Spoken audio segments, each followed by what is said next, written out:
In the mists of time, when the world was young, and civilizations were but scattered flames against the darkness of prehistory, there existed a treasure that would bind continents together with threads of commerce and wonder. This treasure was not forged in the depths of mountains, nor panned from rushing rivers, but born from the very essence of ancient forests, crystallized through millions of years into golden tears of resin amber, the northern gold that would give birth to one of humanity's greatest trade networks. The Baltic Sea, that great northern expanse of water, held within its depths and along its shores a secret that would echo through the ages. Beneath its waves and scattered across the beaches of what would become Lithuania, Poland, and the Samland Peninsula, lay deposits of this fossilized tree resin, washing ashore in quantities that seemed to mock the scarcity of precious metals elsewhere. The ancient peoples who first walked these windswept coastlines could not have imagined that they held in their hands the key to connecting the farthest reaches of Europe with the warm Mediterranean shores thousands of miles to the south. From the earliest days of human civilization around 3000 BCE, this amber began its journey beyond the Baltic shores. The prehistoric peoples of northern Europe, driven by an instinct for trade, as old as humanity itself, recognized the value of this golden substance that caught light like captured sunshine, and sometimes held within it the perfectly preserved forms of ancient insects and leaves. They understood that what was common on their shores was rare and precious elsewhere, and thus began the first tentative steps along what would become the legendary Amber Road. The earliest routes were not the grand highways that later ages would know, but rather a network of paths worn by countless feet following river valleys and mountain passes, guided by the stars and the wisdom of those who had traveled before. These ancient traders carried with them not merely amber, but the dreams and aspirations of entire communities.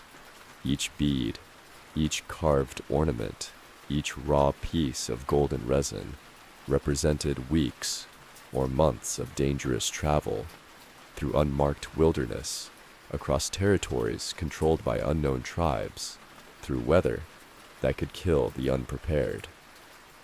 As the Bronze Age dawned across Europe, the amber trade began to take on greater significance. Archaeological evidence speaks of vast quantities of northern gold flowing southward, while precious metals, bronze tools, and exotic goods made their way north.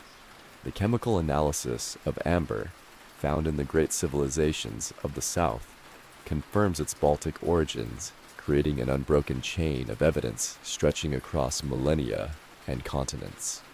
In the ruins of Mycenae, that legendary city of ancient Greece, archaeologists have uncovered thousands of amber objects, each one a testament to the reach and importance of these early trade networks. The western route, which would later be known as the Etruscan route, carved its path from the North Sea shores, following the great rivers, the Rhine, the Meuse, the Saône, and the Rhône, down to the Mediterranean, near what is now Marseille. This pathway would see countless caravans and river barges carrying their precious cargo through the heart of Europe, past the emerging settlements that would one day become great cities, through forests that rang with the sound of bronze axes and the songs of traders from distant lands. Meanwhile, in the east, another great artery was forming, one that would in time eclipse even the western route in its importance and grandeur. This eastern pathway began in the amber-rich regions around what is now Gdansk, following ancient tribal boundaries and natural corridors through the territories that would become Poland, the Czech Republic, and Slovakia. The traders who chose this route faced different challenges: the great forests of Central Europe, the mountain passes of the Carpathians, and the political complexities of dealing with the diverse tribes and emerging kingdoms that controlled these lands. The amber they carried was more than mere decoration. In the ancient world, amber was believed to possess mystical properties capable of healing the sick and protecting the bearer from evil. Greek physicians, following the teachings of Hippocrates, prescribed amber for various ailments, creating a medical demand that complemented its use in jewelry and religious artifacts. The stone's ability to generate static electricity when rubbed, giving it the Greek name electron, only added to its mysterious reputation and desirability. As the Bronze Age reached its zenith, the amber trade routes had evolved from simple footpaths into sophisticated networks that connected the emerging powers of Europe with an efficiency that would not be matched until the Roman conquest centuries later. The convergence of these routes created focal points where cultures met, merged, and exchanged not only goods, but ideas, technologies, and beliefs that would shape the future of European civilization. The great confluence occurred at the Alpine passes, where the western and eastern amber routes met, before descending toward the Mediterranean world. Here in the shadow of snow-capped peaks, temporary settlements grew into permanent trading posts, and trading posts evolved into fortified towns. The Brenner Pass, the Great St. Bernard Pass, and dozens of lesser-known mountain corridors became the arteries through which northern gold flowed southward like a river of crystallized sunlight, while Mediterranean luxuries traveled north to warm the halls of Celtic chieftains and Germanic kings. The Etruscans, those mysterious predecessors of Roman greatness, emerged as the primary intermediaries in this grand exchange. Their city-states, strung along the western coast of the Italian peninsula, became repositories of northern amber that they transformed into works of art that still inspire wonder today. In the tombs of Etruscan nobles, archaeologists have discovered amber objects of such exquisite craftsmanship that they speak of workshops dedicated entirely to working this northern gold of artisans, whose entire lives were devoted to unlocking the beauty hidden within each golden stone. But it was not merely the Etruscans who recognized the value of amber.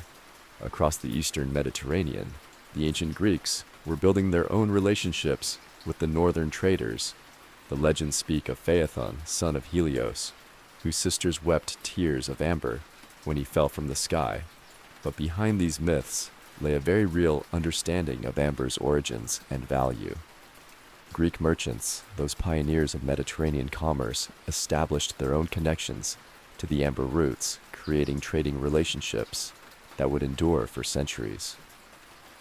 The eastern route, meanwhile, had found its own destiny in the emerging markets of the Black Sea region. Here, where the great rivers of Eastern Europe, the Dnieper Don and Dniester, emptied their waters into the Dark Sea, Greek colonists had established trading posts that would grow into mighty cities. Chersonesos, Tanais, and Olbia became the terminals where northern amber met Mediterranean demand, where Scythian gold was exchanged for Baltic sunstone, where the cultures of the steppes mingled with those of the forests and shores. The Scythians, those nomadic horsemen who dominated the steppes north of the Black Sea, became crucial intermediaries in this eastern trade. Their mobility and martial prowess made them ideal protectors of trading caravans, while their appreciation for luxury goods created a market for amber that complemented their own exports of grain furs and precious metals. In Scythian burial mounds across southern Russia and Ukraine, archaeologists have uncovered amber objects that speak of trade connections stretching from the Baltic to the borders of China. The scale of this trade began to reach proportions that would impress even modern observers. Recent archaeological investigations have revealed evidence of workshops in the amber-producing regions capable of processing thousands of pounds of raw amber annually. These were not simple cottage industries, but sophisticated operations that employed skilled craftsmen, maintained trade relationships across vast distances, and operated with a level of organization that suggests formal commercial networks spanning half the known world. The routes themselves became more formalized as the volume of trade increased. What had once been informal pathways known only to the most experienced traders evolved into well-marked roads with established stopping points, recognized neutral zones where merchants from different tribes could meet and trade in safety, and protocols for safe passage that were honored across linguistic and cultural boundaries. The amber trade had created, in effect, the first truly international commercial system in European history. Technology and innovation followed commerce along these ancient highways. The famous Hallstatt culture of Central Europe, renowned for its mastery of ironworking, developed in part because of the prosperity brought by the amber trade. The strategic location of Hallstatt, at the intersection of major trade routes, allowed its people to control not only the flow of amber, but also the distribution of salt, another precious commodity that would give the settlement its name and importance. The Celtic peoples, whose territories lay across many of the most important amber routes, became sophisticated middlemen in this trade. Their hill forts, strategically positioned to control key river crossings, and mountain passes evolved into proto-urban centers where goods from across Europe were gathered, sorted, and redistributed. The Latin culture, with its distinctive art style and technological innovations, spread along the amber routes, carried by merchants and craftsmen who had absorbed influences from across the continent. As the first millennium BCE progressed, the amber trade had created something unprecedented in human history, a commercial network that regularly moved goods across distances of over 2,000 miles, connecting communities that had never seen each other but had become economically interdependent. An amber bead found in a Greek tomb might have been carved by a craftsman who had never left the Baltic shores, while a Mediterranean bronze vessel discovered in a Scandinavian grave testified to the reach of these ancient trade relationships. The dawn of Roman expansion across Europe marked a new chapter in the amber trade that would transform scattered tribal routes into the backbone of imperial commerce.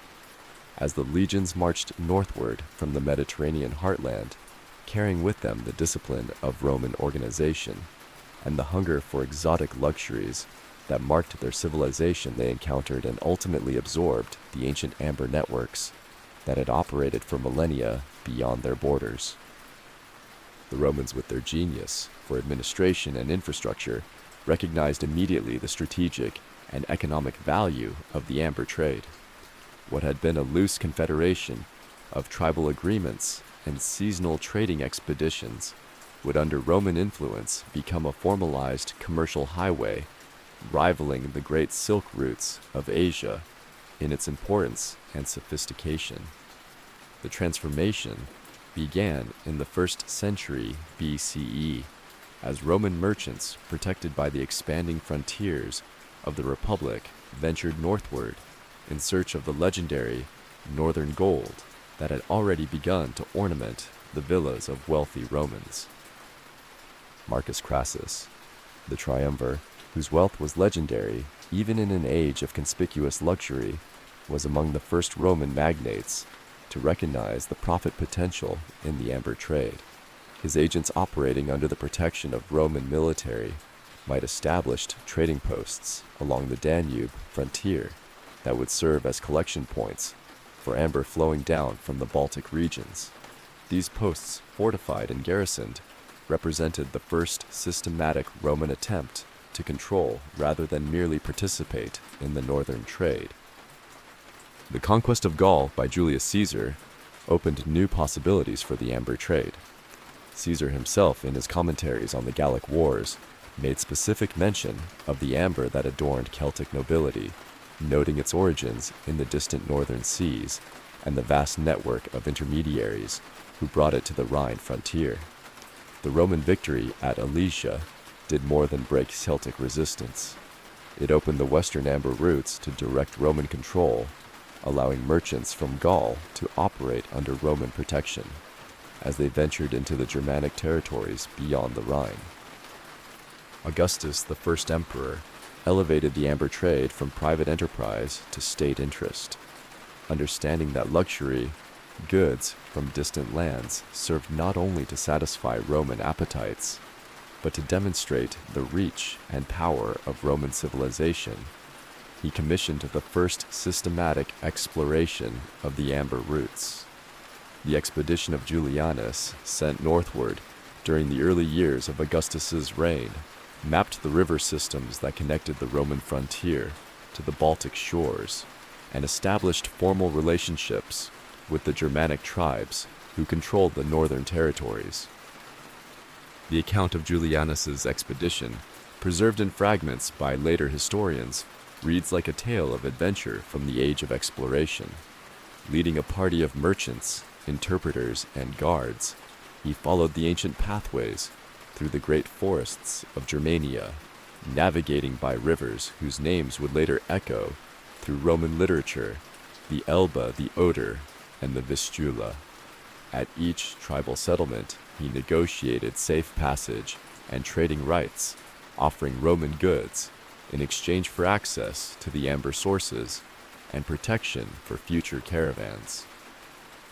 The success of this expedition established what became known as the Via Succionorum, the Amber Road proper, a formally recognized trade route that connected the Roman frontier at Carnuntum, near modern Vienna, with the amber shores of the Baltic Sea.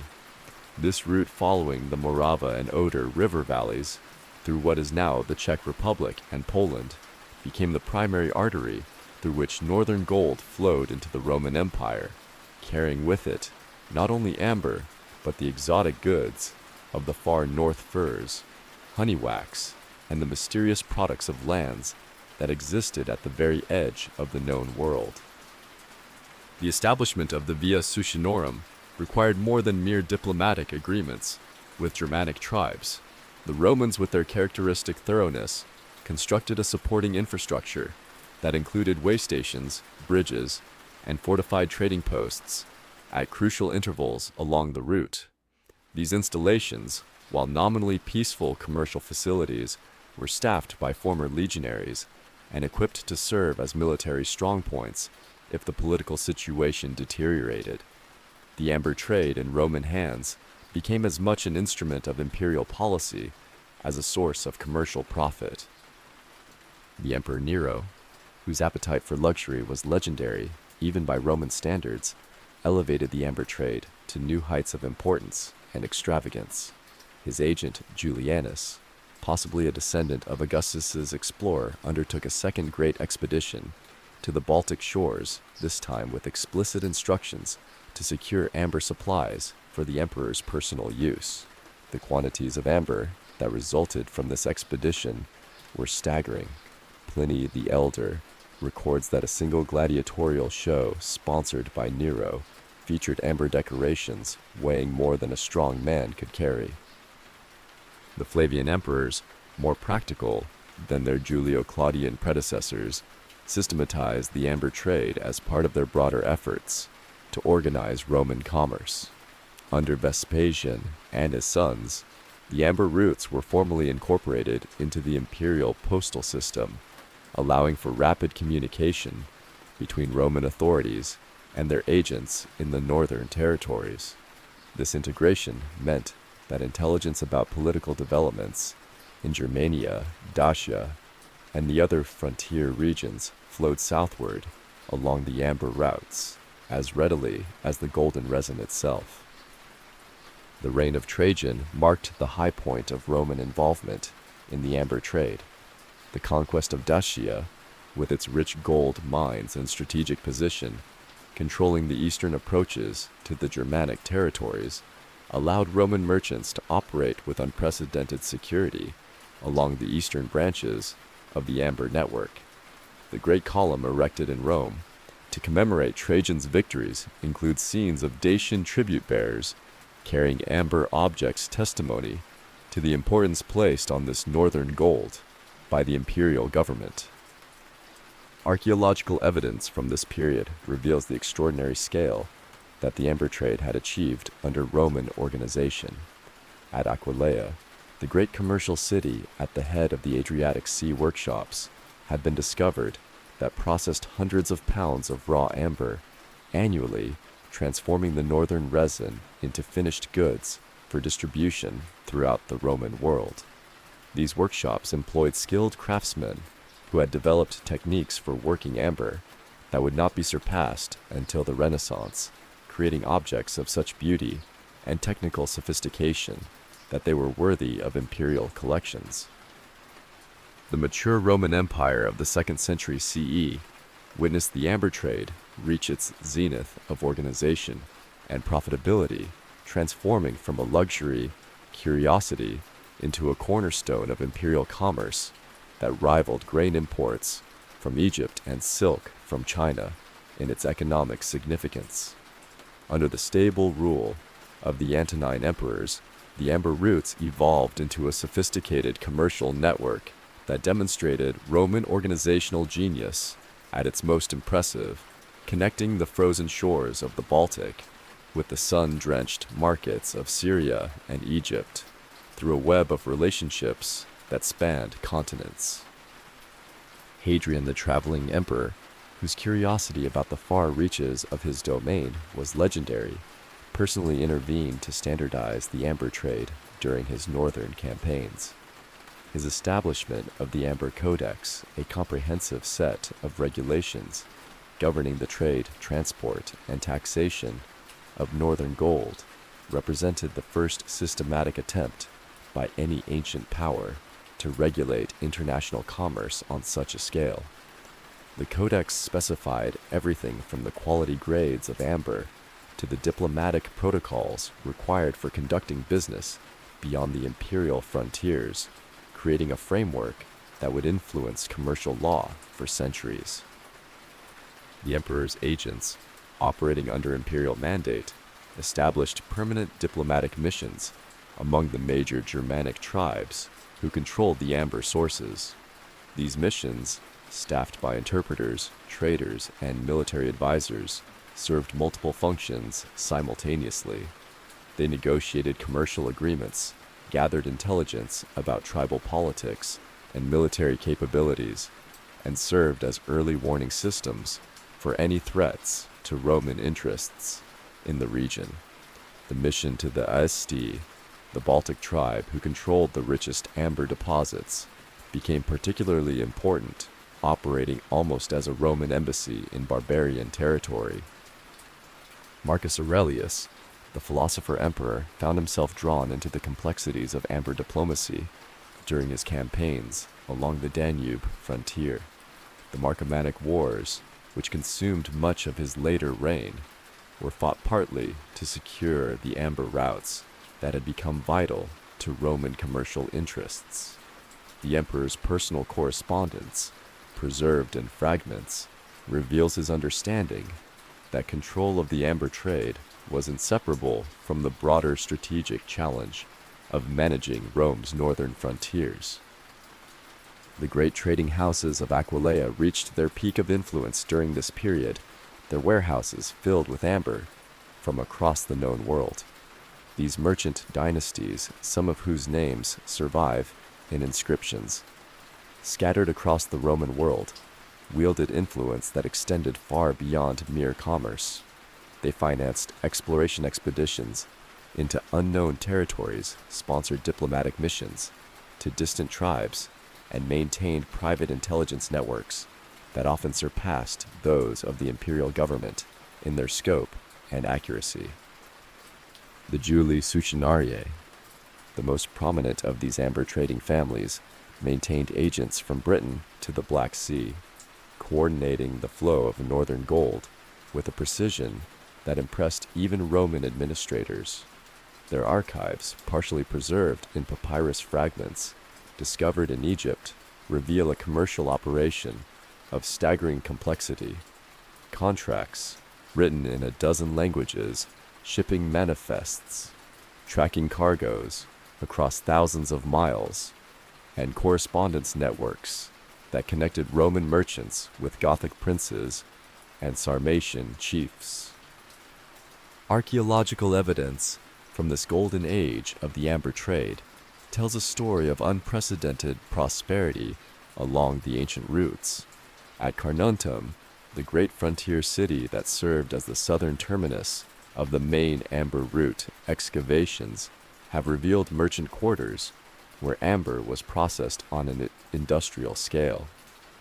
Workshops employing hundreds of craftsmen produced everything from simple trade beads to elaborate artistic masterpieces, while warehouses stored thousands of pounds of raw amber awaiting shipment to destinations across the Mediterranean world.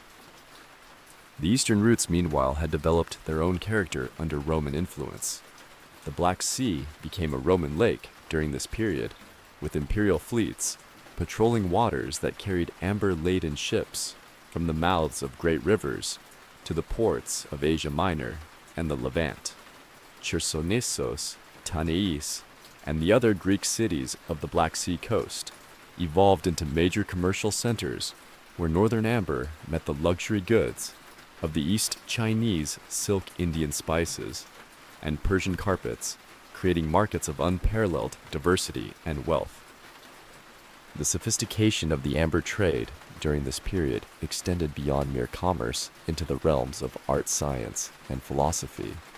Roman scholars, building on Greek natural philosophy, developed increasingly sophisticated theories about amber's origins and properties. Pliny the Elder's Natural History, written during the early imperial period, contains detailed discussions of amber's formation, its electrical properties, and its medical applications, demonstrating the high level of scientific interest that the amber trade had generated. Roman artists, meanwhile, pushed the boundaries of what was possible with amber as an artistic medium.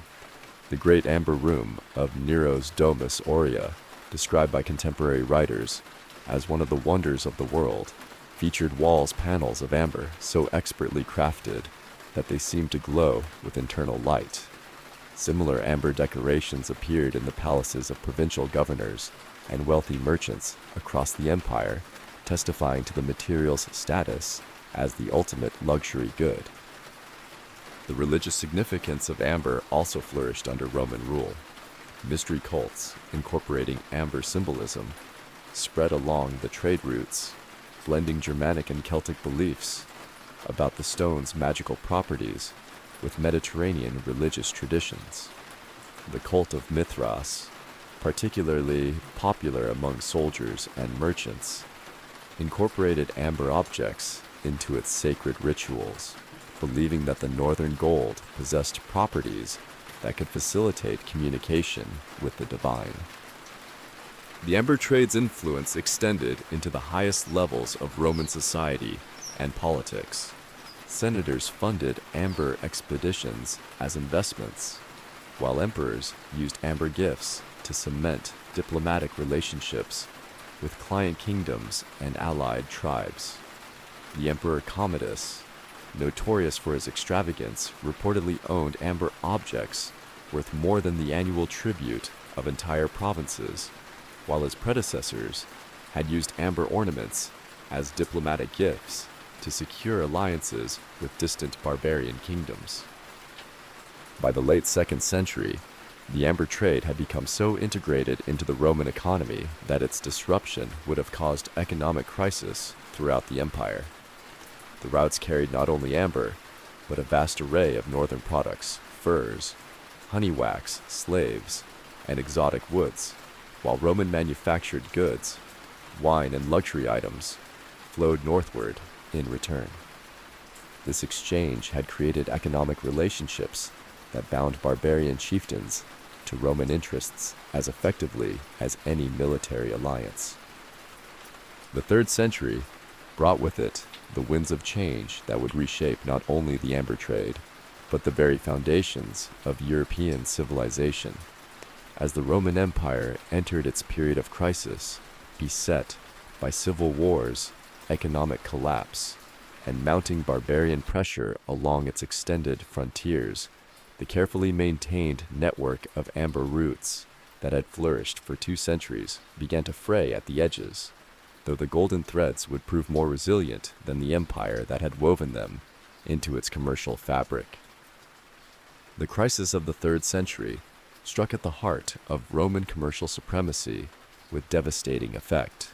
Between 235 and 284 CE, 50 emperors claimed the purple, most dying violent deaths as civil war raged across the empire. The constant warfare disrupted the delicate diplomatic relationships that Roman merchants had maintained with Germanic tribes, while the debasement of Roman currency undermined the economic foundation upon which the amber trade had been built.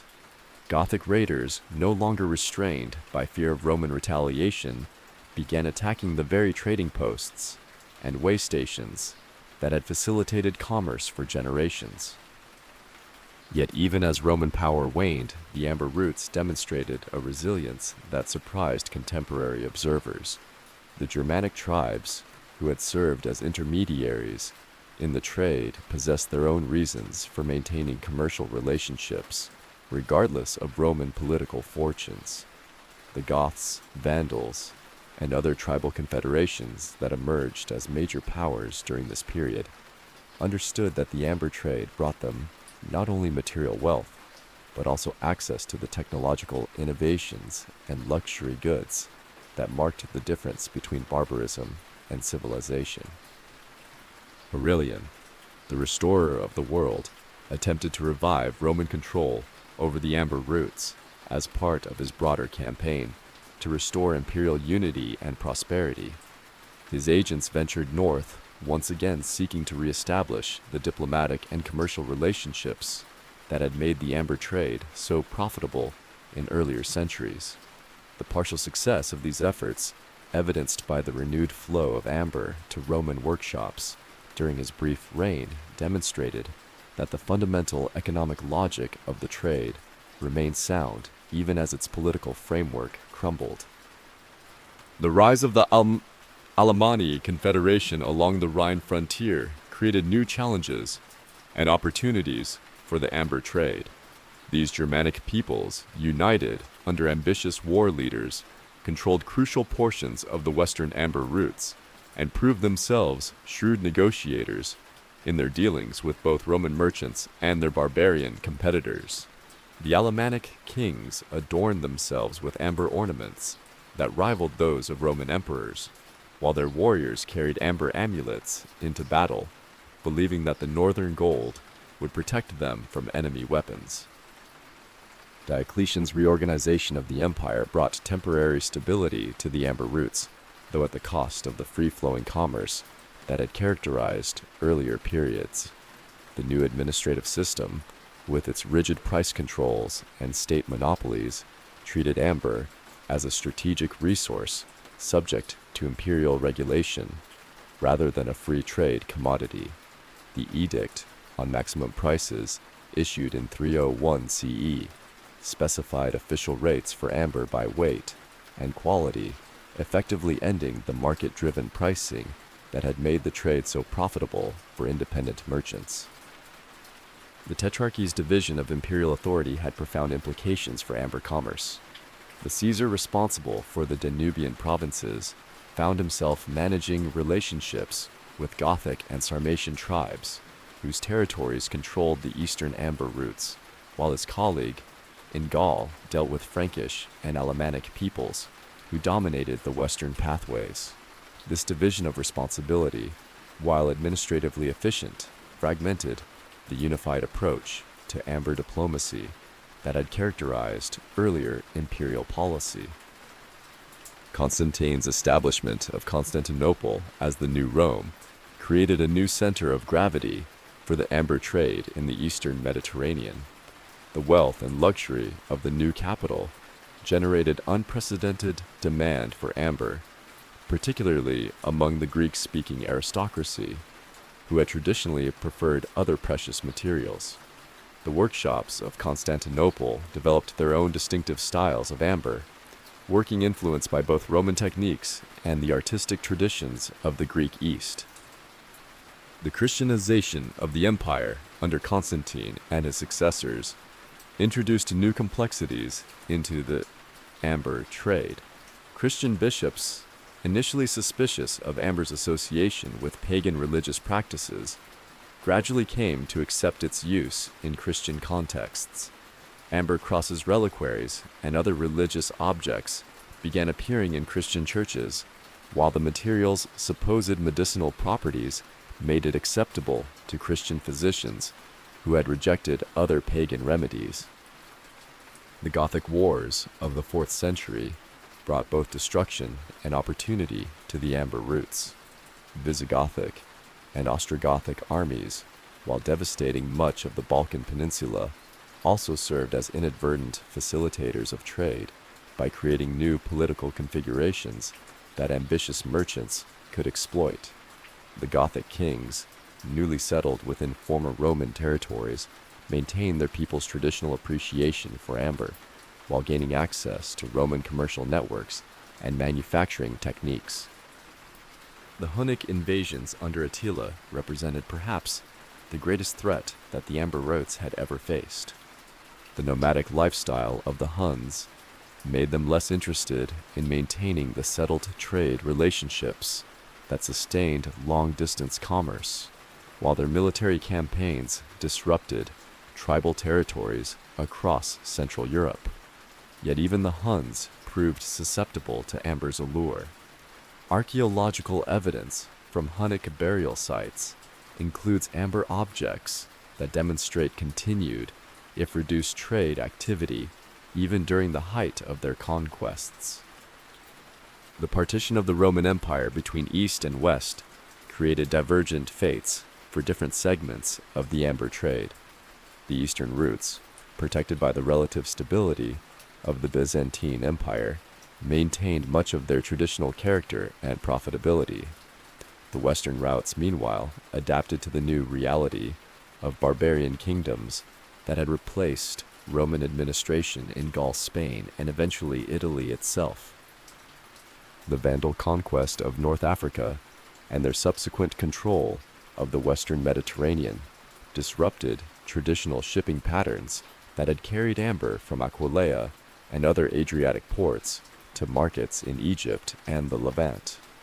Genserich's fleet, while primarily focused on piracy and political objectives, inadvertently created new opportunities for amber merchants willing to adapt their routes and methods to the changed political landscape. As the 5th century dawned across a Europe transformed by migration and conquest, the amber roots faced their greatest test of adaptability and survival. The fall of Rome in 476 CE marked not the end of the amber trade, but rather its metamorphosis from an imperial monopoly into a decentralized network of relationships that would prove remarkably resilient to political upheaval. The barbarian kingdoms that emerged from the ruins of Roman authority brought with them their own traditions of craftsmanship and commerce traditions that would breathe new life into the ancient pathways of northern gold. Theodoric the Great, the Ostrogothic king who ruled Italy from Ravenna, demonstrated the continuity between barbarian and Roman approaches to the amber trade. His court, which consciously imitated the splendor of the old imperial palace, featured amber decorations that rivaled those of any Roman emperor, while his diplomatic correspondence reveals ongoing relationships with Baltic tribes that had supplied amber to Rome for centuries. The Gothic appreciation for amber, rooted in their own northern origins, ensured that demand for the golden resin remained strong even as political authority shifted from Roman to barbarian hands. The Frankish kingdoms that emerged in Gaul brought their own distinctive approach to amber commerce. Clovis and his successors, while embracing Christianity and many Roman administrative practices, maintained the Germanic cultural appreciation for amber that their ancestors had brought from the forests beyond the Rhine. The workshops of Paris and Lyon, inheriting Roman techniques but adapting them to Frankish tastes, produced amber objects that blended classical sophistication with barbarian vigor, creating artistic styles that would influence European craftsmanship for centuries. The Byzantine Empire, heir to Roman authority in the East, maintained perhaps the most direct continuity with earlier amber trading practices. The emperors in Constantinople continued to regulate the trade through their provincial governors in the Balkans, while Byzantine merchants operating under imperial protection extended their networks into territories that had never known Roman rule. The amber workshops of Constantinople reached new heights of technical achievement during this period, producing objects of such beauty that they were sought after throughout the medieval world.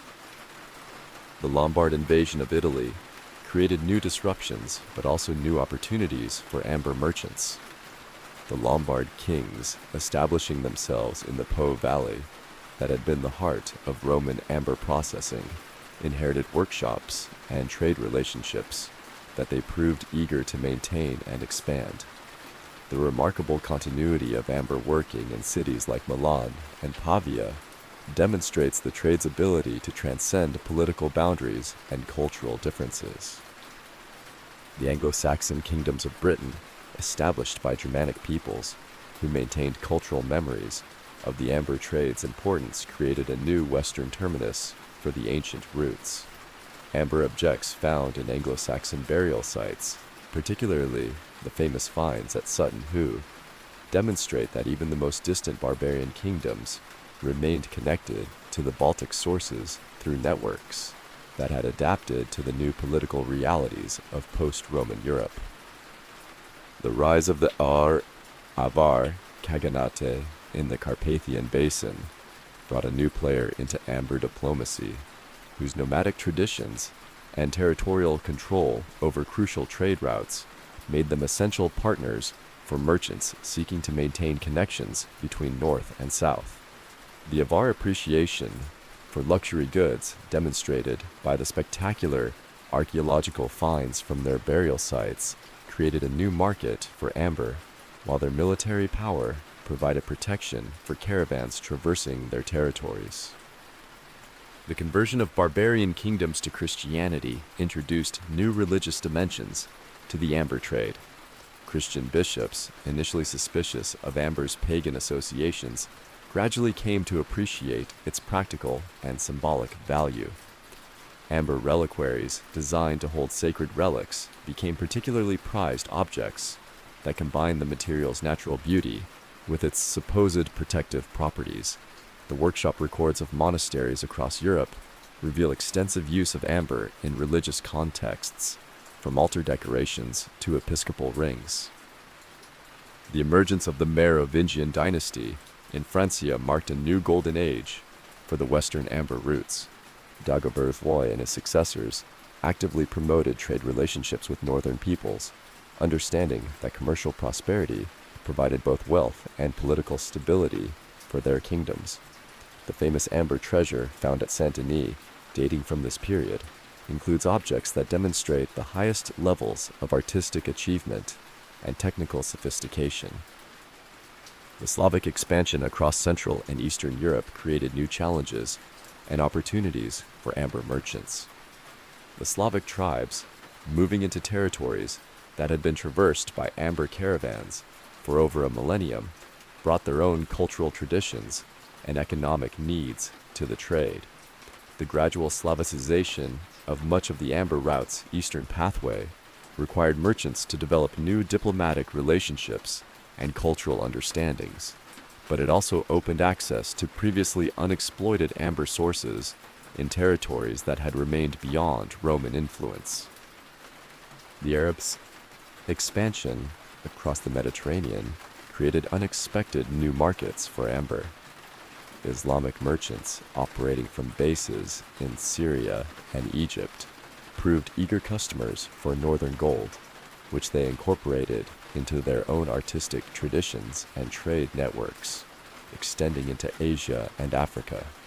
The amber objects, found in early Islamic archaeological sites, demonstrate the material's appeal across religious and cultural boundaries. The rise of Venice as a commercial power provided new life for the southern terminals of the amber routes. Venetian merchants inheriting the commercial traditions of the Byzantine Empire, while developing their own innovative trading practices, established new relationships with amber suppliers that would prove crucial to the trade's survival during the challenging centuries ahead.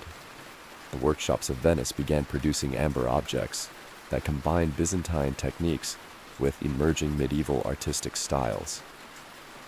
The consolidation of the Carolingian Empire under Charlemagne represented perhaps the amber trade's greatest opportunity for revival and expansion. Charlemagne's vast territories, stretching from the Pyrenees to the Elbe, encompassed much of the traditional amber route network, while his administrative reforms provided the stability and legal framework necessary for long-distance commerce to flourish once again. The coronation of Charlemagne as Emperor of the Romans on Christmas Day 800 CE marked not merely the revival of imperial authority in Western Europe, but the beginning of a new golden age for the amber routes that would surpass even the achievements of classical antiquity. Under the vast umbrella of Carolingian power, stretching from the Atlantic shores of Spain to the Slavic borderlands beyond the Elbe, the ancient pathways of northern gold found new purpose and unprecedented protection, while the emperor's court at Aachen became a magnet for merchants carrying the treasures of the Baltic shores. Charlemagne himself, that towering figure who bestrode the 8th and 9th centuries, like a colossus, understood instinctively the connection between commercial prosperity and political power.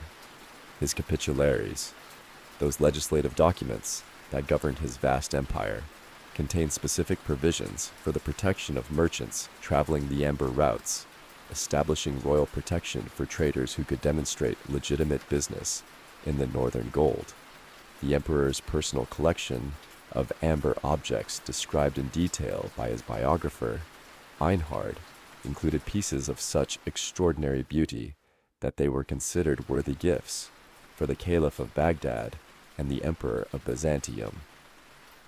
The establishment of the Ostmark, the Eastern March that would eventually become Austria, created a new administrative framework for managing the amber trade's southern terminus. The Margraves appointed to govern this frontier territory understood that their wealth and power depended largely on their ability to facilitate and tax the flow of northern goods through their lands. The fortified trading posts they established along the Danube became centers of international commerce, where Frankish, Slavic, and Germanic merchants met to exchange goods that had traveled thousands of miles to reach these remote marketplaces. The Viking explosion of the 9th and 10th centuries brought dramatic new energy to the amber trade, though not in ways that contemporary observers could have anticipated. The Norsemen, emerging from their Scandinavian homeland with a hunger for adventure and wealth that would reshape the medieval world, possessed intimate knowledge of the Baltic amber sources and the maritime skills necessary to exploit them more efficiently than any previous people. Their longships, capable of navigating both open seas and shallow rivers, opened new possibilities for amber transport that bypassed many of the traditional overland routes. The establishment of the Rus state along the great Russian rivers created an entirely new eastern branch of the amber trade. Swedish Vikings following the Volga and Dnieper routes to the Black Sea and Caspian Sea carried Baltic amber to markets in Constantinople, Baghdad, and even Central Asia. Archaeological evidence from Viking Age burial sites across Russia reveals amber objects of Baltic origin alongside Islamic silver coins and Byzantine silk, testifying to the extraordinary reach of these northern merchants. The great trading expeditions organized by Viking chieftains represented commercial ventures on a scale not seen since Roman times. Ingvar the Far-Traveled, whose exploits were commemorated in dozens of runestones across Sweden, led expeditions that carried Baltic amber as far as the Caspian Sea, where it was exchanged for Islamic silver that flowed back to Scandinavia in quantities that revolutionized the northern European economy. The amber workshops of Birka, Hedeby, and other Viking trading centers produced goods that satisfied markets from Greenland to Constantinople. The conversion of Scandinavia to Christianity during the 10th and 11th centuries brought new religious dimensions to the amber trade without diminishing its commercial importance. Christian kings, like Olaf Tryggvason of Norway and Olaf Skutkonung of Sweden, actively promoted amber working as a legitimate Christian craft, commissioning amber crosses and reliquaries that demonstrated the material's compatibility with the new faith. The workshop records of medieval monasteries reveal extensive use of amber in religious contexts, from altar decorations to episcopal seals. The rise of the Holy Roman Empire under the Ottonian dynasty created new opportunities for centralizing amber trade administration. Otto Wurr and his successors, drawing on Carolingian precedents, but adapting them to the changed political circumstances of the 10th century, established imperial workshops in cities like Cologne and Magdeburg that processed amber on an industrial scale. These workshops, staffed by craftsmen who had inherited techniques passed down through generations, produced objects that combined traditional Germanic artistry with the sophisticated aesthetic sensibilities of the new Christian civilization. The eastward expansion of Germanic peoples during the medieval period, the famous Drang nach Osten, brought new territories into the amber trade network. The establishment of German merchant communities in cities like Prague, Krakow, and Kiev created new nodes in the commercial network that connected Baltic sources with Mediterranean markets. These merchants operating under the protection of German law, but adapting to local customs and conditions, became crucial intermediaries in relationships that spanned linguistic and cultural boundaries. The First Crusade, launched in 1095, had unexpected consequences for the amber trade. The establishment of Crusader states in the Levant created new markets for European luxury goods, including amber, while the commercial relationships developed to supply the Crusader armies established precedents for long-distance trade that would benefit amber merchants for centuries. The workshop inventories of Jerusalem and Antioch from this period include substantial quantities of Baltic amber transformed into religious objects suitable for the Holy Land's new Christian population. The emergence of the Hanseatic League in the 12th century represented perhaps the most significant development in amber trade organization since Roman times. This confederation of northern German cities, united by common commercial interests and maritime capabilities, possessed both the resources and the political sophistication necessary to dominate the Baltic amber trade completely. Lübeck-Hamburg and their sister cities established trading posts from London to Novgorod, creating a commercial network that made the ancient Roman amber routes seem provincial by comparison. The Hanseatic merchants brought to the amber trade an organizational sophistication that had never been seen before.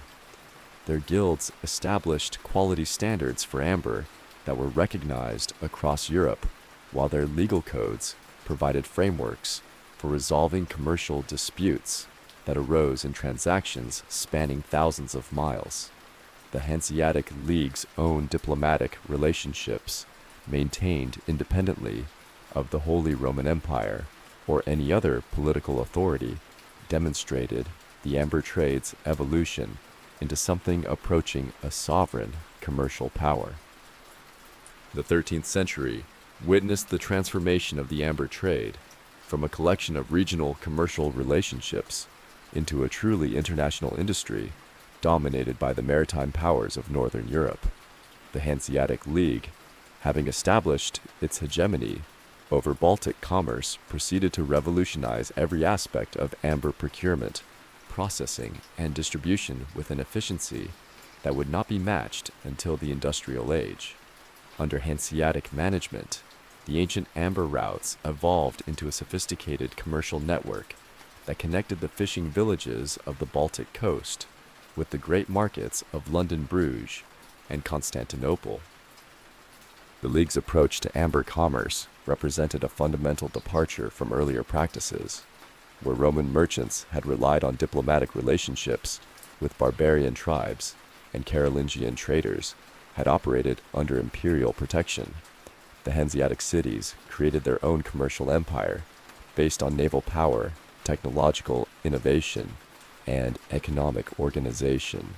Their cogs, those sturdy merchant vessels that became synonymous with northern European commerce, carried amber in quantities that dwarfed the caravans of earlier ages, while their standardized weights, measures, and quality grades created the first truly international commodity market in European history. Lübeck emerged as the undisputed capital of this amber empire, its warehouses filled with golden resin from across the Baltic region. The city's Amber Guild, established in 1221, codified practices that had developed over centuries of informal cooperation, creating quality standards and trading procedures that were adopted throughout Northern Europe. The Guild's seal, featuring a stylized amber drop surrounded by the tools of the amber workers' trade, became one of the most recognized commercial symbols of the medieval world. The Teutonic Knights, those warrior monks who conquered and Christianized the Baltic territories, became crucial partners in Hanseatic amber operations. Their military campaigns against the pagan Prussians and Lithuanians were motivated as much by commercial as religious considerations, as control of the amber-rich coastlines promised wealth that could finance further expansion. The Knights' state, established along the Baltic shores, provided the political stability and military protection that large-scale amber extraction required. The great amber workshops of Königsberg, established under Teutonic rule, represented the pinnacle of medieval amber working technology. These facilities, employing hundreds of craftsmen and apprentices, developed techniques for working amber that remained unsurpassed for centuries. The Königsberg masters created amber objects of such beauty and technical sophistication that they were sought after by royalty across Europe, while their innovations in amber preservation and processing became closely guarded trade secrets. The eastern expansion of Hanseatic influence brought the League into contact with the emerging commercial powers of Eastern Europe. The establishment of Hanseatic trading posts in Novgorod, Pskov, and other Russian cities created new markets for amber while providing access to the exotic goods of the East furs, honey wax, and precious metals that complemented amber shipments and made Baltic trade routes profitable in both directions. The relationship between the Hanseatic League and the Byzantine Empire represented one of the most fascinating aspects of medieval amber diplomacy.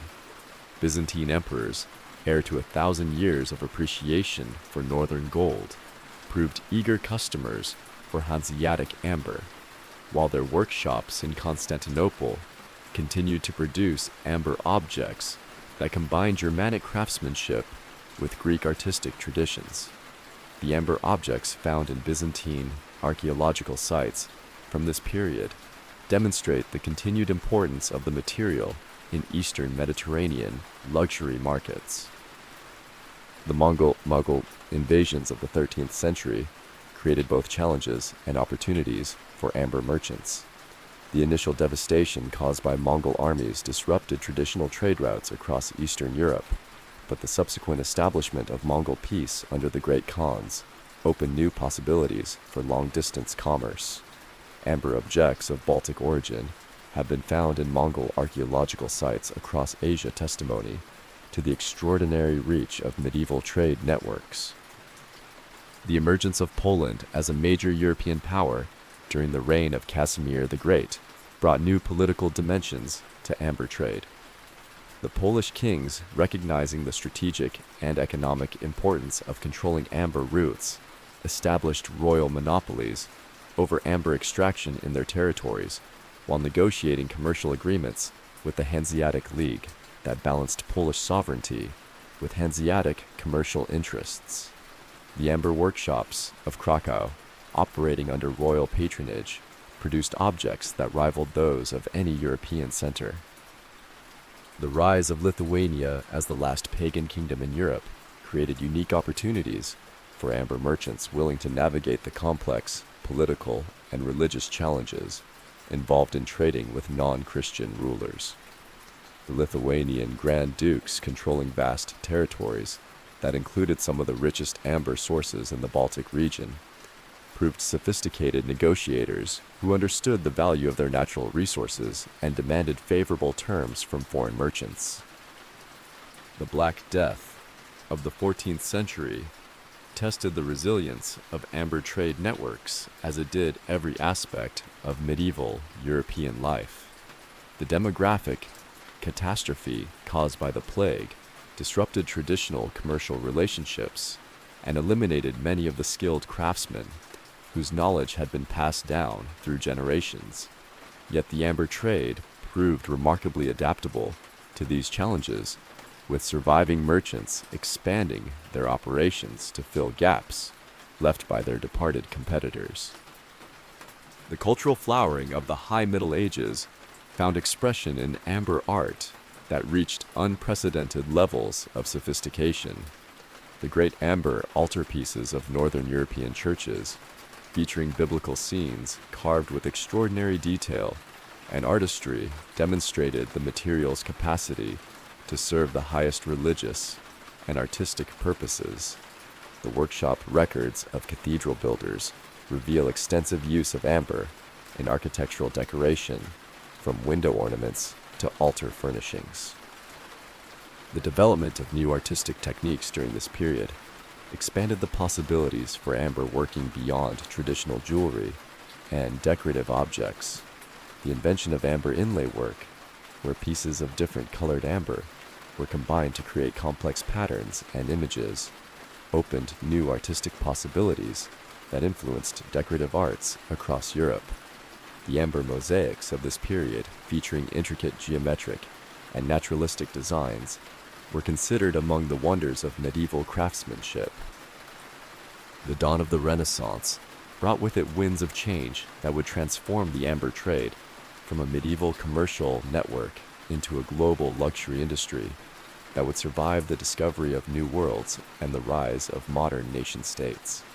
As European explorers set sail for distant continents, and humanist scholars rediscovered classical learning, the ancient amber roots adapted once again to changing circumstances, demonstrating a resilience that had carried them through the fall of empires and the rise of new civilizations.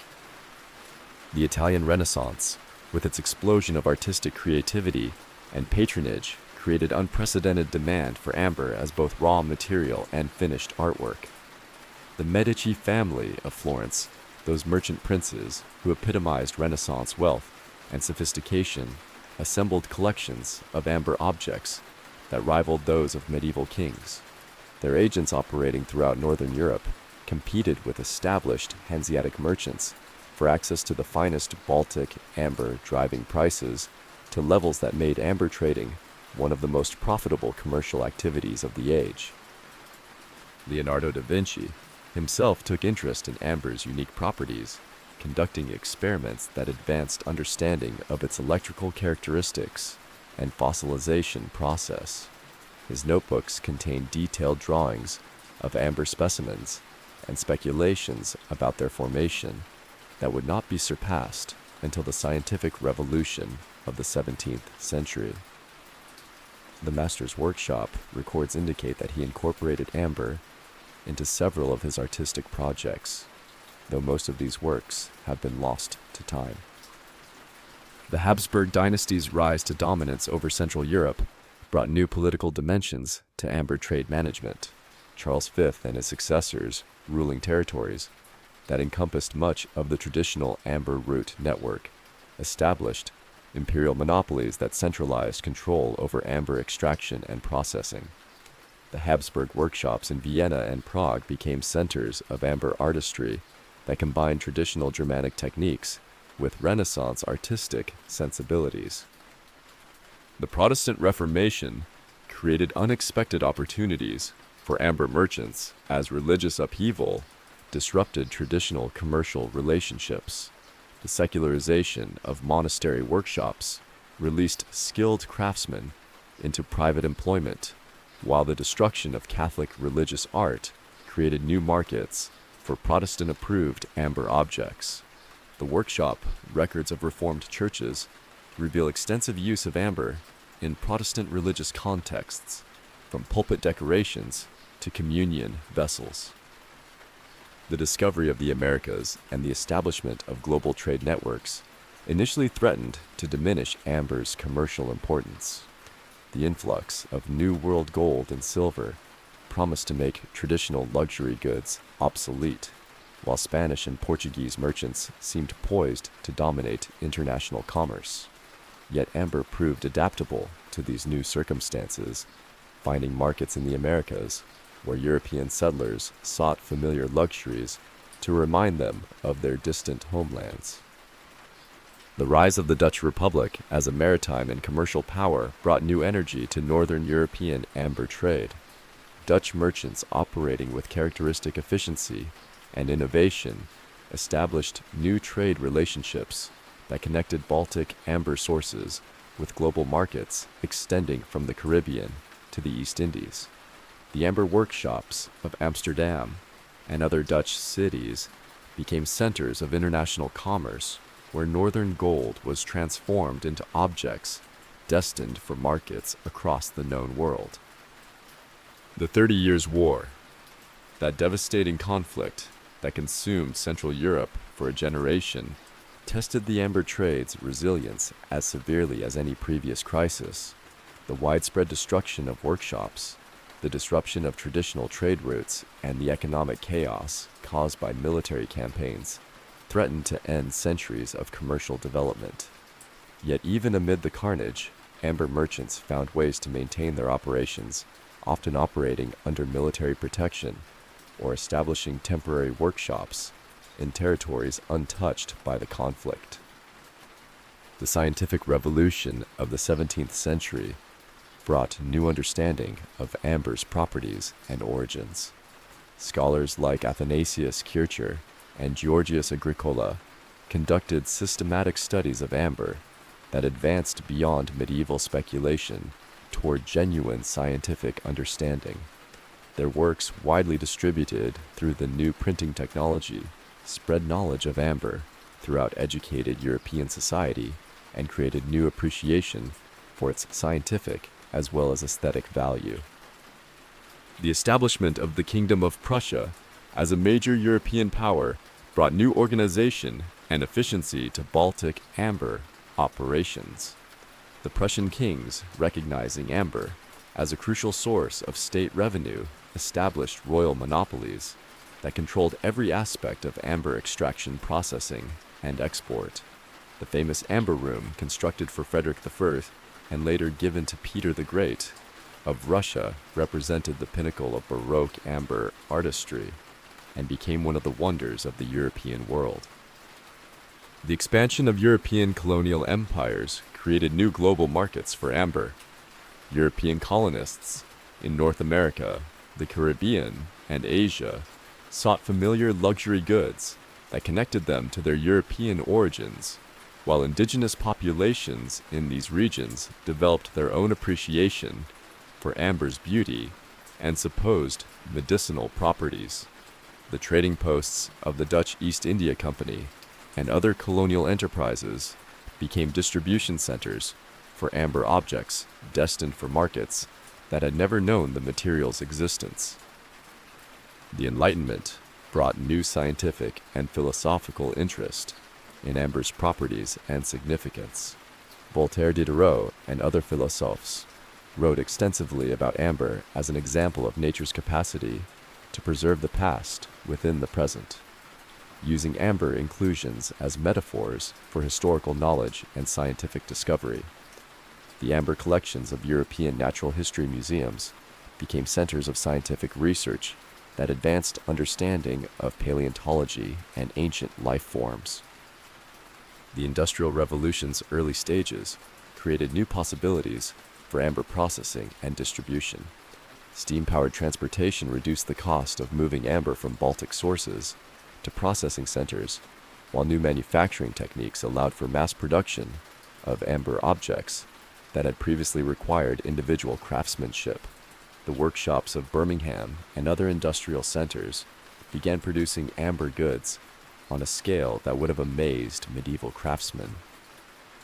The 19th century brought with it the forces of nationalism and industrialization that would reshape the amber trade for the modern age, transforming ancient pathways into networks that served emerging nation-states while preserving the essential character that had sustained them through millennia of change.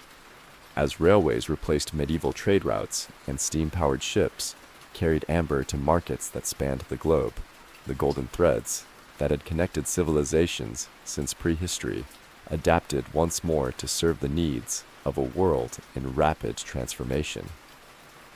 The unification of Germany under Prussian leadership created the most powerful amber-producing state in history. Kaiser Wilhelm I and his successors understood that control of Baltic amber sources provided both economic advantage and cultural prestige that enhanced their claims to European leadership. The German amber industry, consolidated under imperial patronage, achieved levels of technical sophistication and artistic achievement that surpassed even the legendary workshops of medieval Königsberg. The construction of railway networks across Central and Eastern Europe revolutionized amber transportation, reducing journey times from weeks to days and making previously inaccessible markets economically viable. The great trunk lines that connected Berlin with Vienna, St. Petersburg, with Warsaw and Hamburg, with the Baltic ports carried amber shipments that dwarfed the caravans of earlier ages, while new industrial processes allowed for mass production of amber goods that served growing middle-class markets. The Russian Empire's expansion into Central Asia and the Far East opened unprecedented new markets for Baltic amber. Russian merchants operating under imperial protection carried amber to markets in China, India, and Central Asia, where the golden resin found new appreciation among populations that had never known its existence. The Trans-Siberian Railway, completed in the early 20th century, created a direct connection between Baltic amber sources and Asian markets that bypassed traditional European intermediaries.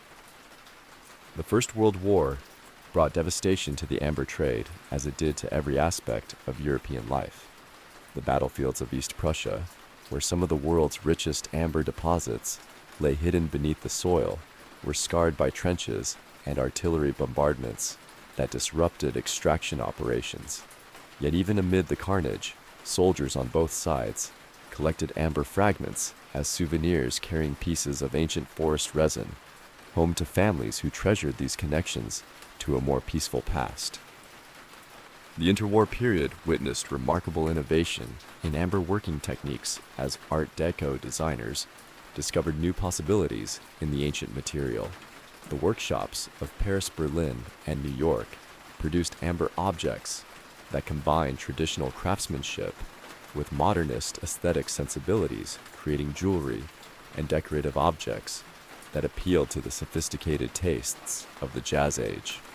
The famous amber collections of American industrialists like J.P. Morgan and Henry Clay Frick demonstrated the material's continued appeal to the world's wealthiest collectors.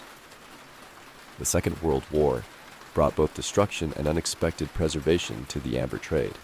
The Nazi occupation of amber-producing territories led to intensive extraction operations that depleted some traditional sources while revealing new deposits that had remained hidden for centuries.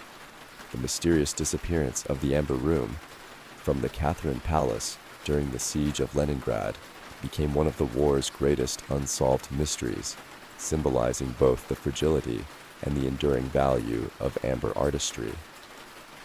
The post-war reconstruction of Europe created new opportunities for amber merchants as recovering economies generated demand for luxury goods that had been scarce during the conflict years.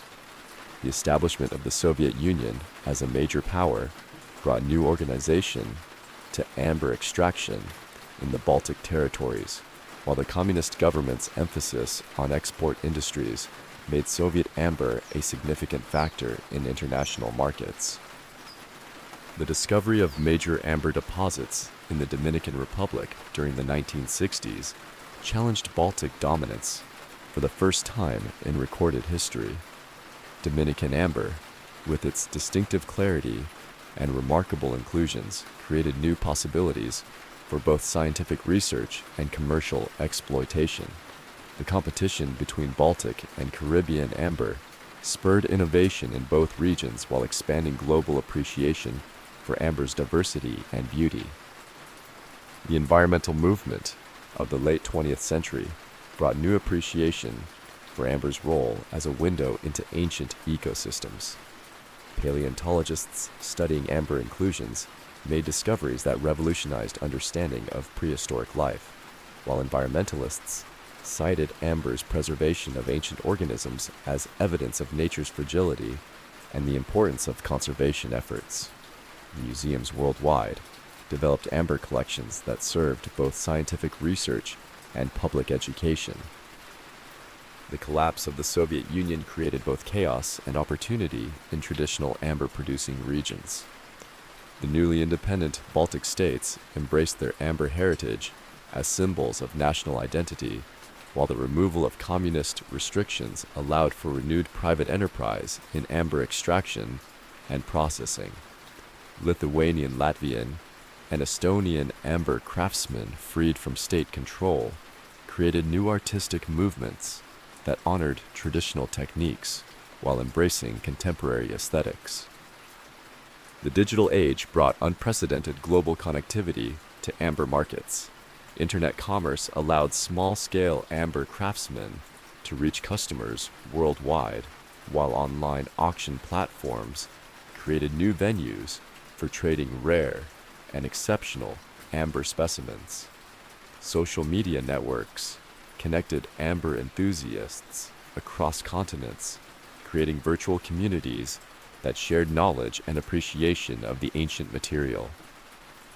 The 21st century has witnessed amber's transformation into a truly global commodity while preserving its essential character as a link between past and present. Modern scientific techniques have revealed amber's secrets, while new artistic movements have found fresh inspiration in its ancient beauty. Climate change and environmental concerns have added urgency to amber extraction as rising sea levels threaten traditional coastal sources, while creating opportunities in previously inaccessible regions. Today, as humanity faces challenges that would have seemed impossible to the ancient peoples who first collected amber on Baltic shores, the golden pathways that once connected prehistoric tribes continue to serve modern civilization. From the laboratories where scientists study amber inclusions to unlock the secrets of ancient life, to the workshops where craftsmen create objects of beauty that will outlast their makers, the amber roads persist as testimony to humanity's enduring capacity for trade, creativity, and connection across time and space.